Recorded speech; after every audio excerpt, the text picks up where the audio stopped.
آج انسان بیماری کی حالت میں جگہ جگہ بھاگا بھاگا پھرتا ہے، کبھی ڈاکٹروں کے پاس جاتا ہے، کبھی حکیموں کے پاس جا کر پیسے برباد کرتا ہے، کبھی عاملوں کے چکر میں آ کر اپنے عزت اور پیسے کو خراب کر لیتا ہے، مگر کسی بھی جگہ سے فیض نہیں پاتا، سکون نہیں پاتا۔ اگر ہم درود پاک کی فضیلت پر غور کریں، احادیث کا مطالعہ کریں، بزرگان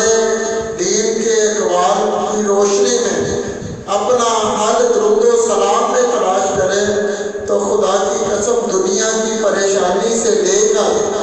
جنت میں پہنچنے کا سارا طریقہ درود و سلام میں ہے۔ اگر آج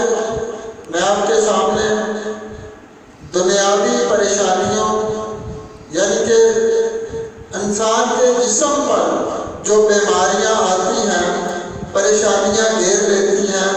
ان کا اور جو روحانی امراض ہیں، جو بندے کہتے ہیں کہ ہم پر کوئی جادو کا اثر ہے یا جنات نے پکڑ رکھا ہے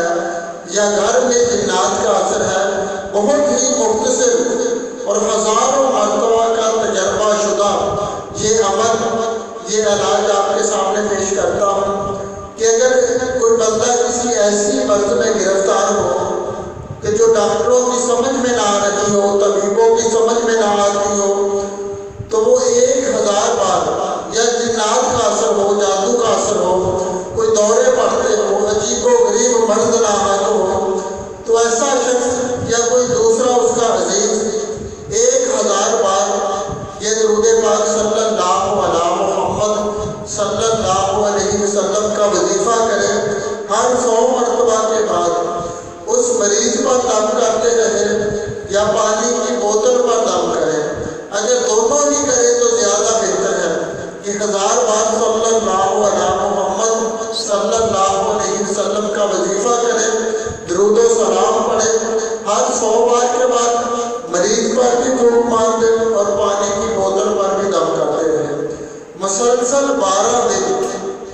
کم از کم 12 دن یہ عمل کرے۔ وہ پانی مریض کو پلاتے جائے، مریض کے ماتھے پر لگائے، مریض کے سر پر لگائے، خاص کر جادو جنات کے مریض پر، اور پانی میں اور پانی ڈالتے جائے۔ 12 دن دم بھی کرتے رہے پانی پر اور خود پر بھی مریض دم کرتا رہے یا کوئی دوسرا دم کرتا رہے۔ خدا نے چاہا تو آقا علیہ السلام کی نظر رحمت سے درود و سلام کی برکات اسی دن سے ظاہر ہوگی۔ جو جنات کا مریض ہوگا، جادو کا مریض ہوگا، انشاءاللہ اسی دن فائدہ محسوس کرے گا کہ اسی دن جادو اور جنات کا اثر ختم ہو جائے گا انشاءاللہ۔ سبحان اللہ، صلی اللہ علیہ محمد۔